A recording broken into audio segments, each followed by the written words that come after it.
Wasak ang isang truck matapos bumangga sa poste sa Quirino Avenue sa Maynila. Narito ang unang balita ni Bam Alegre live.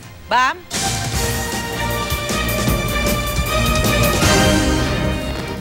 Successful po itong truck na ito na nasa ating likuran ng pasado alas 4:30 yan ng madaling araw. Dito yan sa panulukan ng Quirino Highway at ng Guanzon Avenue. Dito yan sa paanan ng Mabini Bridge. Kahit na wasak itong harapan ng truck na may kargang semento, mapalad ng driver at pahinante na si dahil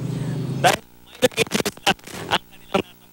Nawalan daw ng kontrol sa sasakyan ng driver na si Rodolfo Carlos nang pababa na siya ng tulay. At sa halip na mabangga ang dalawang kotse raw na nasa harapan niya, iginilid na lang niya ito at ibinangga sa poste ng kuryente na hindi natinag.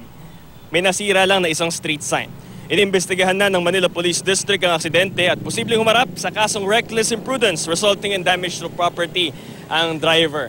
At sa ngayon, hindi pa gaano nakaka-apekto sa daloy ng trapiko itong truck dahil nakagilid naman dito sa sidewalk at posibleng ka lang daw na makatulong ito ng pagtukod ng daloy ng trapiko rito kapag medyo bumigat na yung vehicular density. At na rin itong ito pero after lunch pa ito matapos dahil natanggalin mga kargang semento. Yan ang latest mula rito sa Maynila. Balik sa Isusan.